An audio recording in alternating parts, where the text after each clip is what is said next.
In Sheni, in the second Aliyah in Parshas Balak, Bilam is receiving the emissaries from Balak, the king of Moab, and he finally gets the prestigious emissaries that he was waiting for. They promise him the right amount of money, and he goes back to Hashem and he says, "Listen, I really want to go. How can I go curse Klal Yisrael?" And Hashem comes to Bilam in a dream and says, "You know what? You can go, but lecha, you can go for yourself." Rashi explains, Hashem says, "This is not for me.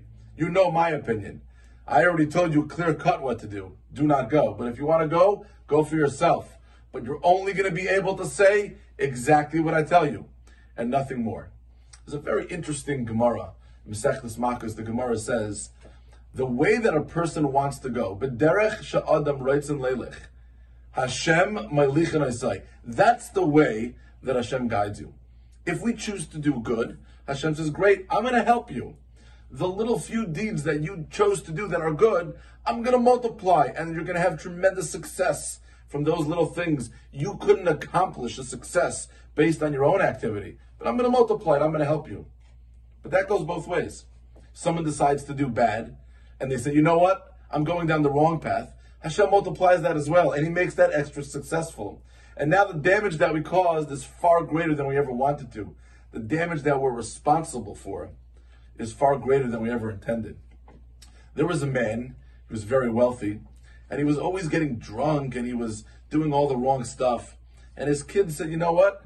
This is not working out, because our father's getting old. He has a lot of money, but he's blowing the whole fortune on nothing. He's getting drunk." So the kids had a plan. They said, "You know what? When he dies, we're going to end up with nothing, because he's blowing all his money." They took the father, and they locked him up in a cave. They said, "Listen, our hands are clean. We didn't actually hurt him. We just isolated him. He's not going to be able to eat or drink. We isolated him for a little bit, and we'll come back in a few days. We'll let nature take its course." Father's sitting in the cave. He doesn't even know what's going on. He's not in his right state. What happens is there's a street near the cave, and there was a wine merchant carrying all kind of wines that were going into the city. And all of a sudden, a large siren goes off in a faraway city. They were just announcing that it was the start of trade. But these merchants didn't know that. They thought there's some kind of military exposition. They get all nervous. They leave their whole cargo of wine right there on the street, and they run off. Father finally wakes up. He's in his cave. Comes out. He's in the middle of nowhere.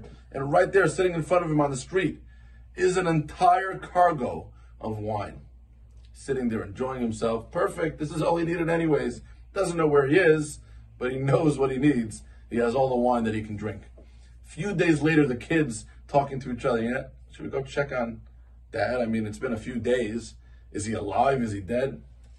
They decide they got to go check on him. They get to the cave, and they cannot believe what they were seeing. Either he was going to be dead, or he was going to be alive. It was option 3. He was sitting there drinking to his heart's content all the wine that he could consume. B'derech she'adam reitzen leilech. The way that a person wants to go, Hashem will guide him that way. Let's make sure we choose the right direction.